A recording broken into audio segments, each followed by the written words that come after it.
back to Midday. We are talking about the Kamloops Hospice. Lots of exciting things going on at the hospice right now. We have Executive Director Wendy Marlowe joining us right here. And we also have Jenny Quince joining us, the Operations Manager for the hospice. So thank you both ladies for being here.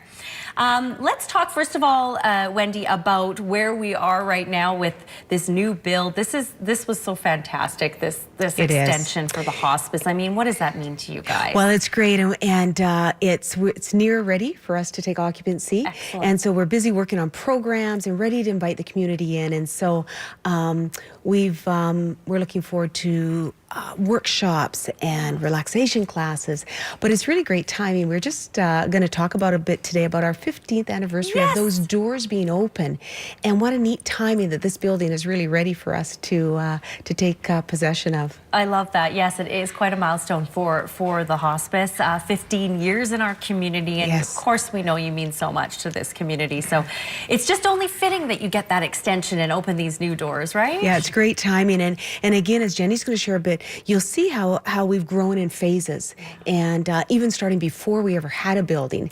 But it's all in phases, and it's great timing now that we can reach out to our community more through this new addition. Absolutely. And Jenny, we know you've been part of the hospice since day one. Jenny is very committed, very committed, Jenny. Can you talk a little bit about you know, the history there, sort of where we were once way back and now where we are 15 years later? Very brief history. We were formed in 1981, and I was one of the founders with Marjorie Snowden. And we used to volunteer out in the community. And around 1990, Marjorie had the vision of building a freestanding hospice home. And it was a bit of a long, hard slog, but in 2004, we opened our doors. And we didn't really know, we'd never been in this territory before, so we didn't really know what to expect. Yeah. And the first day we opened our doors, our first patient was sitting in her car in the parking lot. You're kidding. Wow. And we didn't quite know what to make of that. Yeah. But, we went onwards and upwards from there, and very soon it became apparent we hadn't got enough beds. Yeah. Well, how many beds did you start with? We opened with 6. Okay. And so in 2008, we opened 6 more beds. Wow. And it's been quite the ride. So you've been there for, you know, from the first expansion of those extra 6 beds, and now to where we are now. I've seen it evolve, and it's just been wonderful. Yeah, fantastic. I know volunteering is a huge part of the hospice. Wendy, I want you to talk a little bit about that. You're putting a call out as you do often, but more so right now with that expansion for volunteers. Is that right? That's right. And you know, right from what I love is right from the beginning. And Jenny was a volunteer back in the 80s and was trained. And that training that Jenny had in that first group to visit patients in their home and companion is still going on today.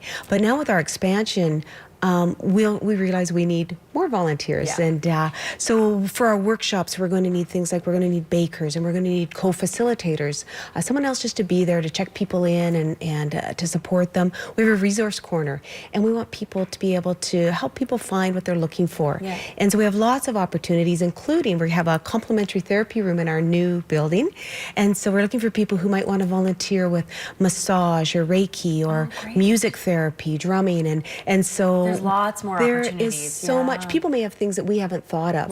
And so what we're going to do, we're going to try something different. We're going to have 3 info sessions that we're opening up our doors into the new building and saying, come and learn.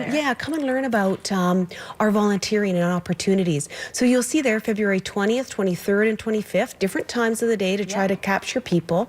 You can go on our website. It's on Facebook.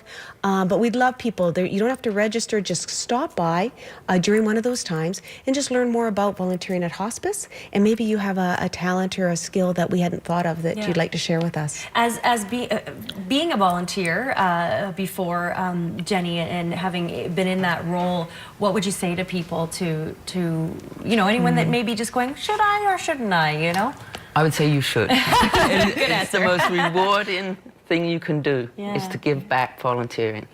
And I'm a volunteer outside of my job too, and it just fulfills your life. Wonderful. We have wonderful volunteers, Oh, and you yes. know that, Tanya. We Yeah. have fantastic volunteers, and their talent and their willingness, and they're really passionate about what we do, and we would just like to invite others to come and join us. And I love how there's just that extra bit of, you know, like you said, massage or music or anything now, Yes. you know, there's lots of different, there's room for Yeah. everyone. There's more information on the website for Kamloops Hospice, kamloopshospice.com. There's their phone number, and of course, that's where you'll find those dates for those workshops again. Thank you, and happy anniversary. Thank you. Thank you. Thanks so All right, much. we're back in a minute. Stay with us.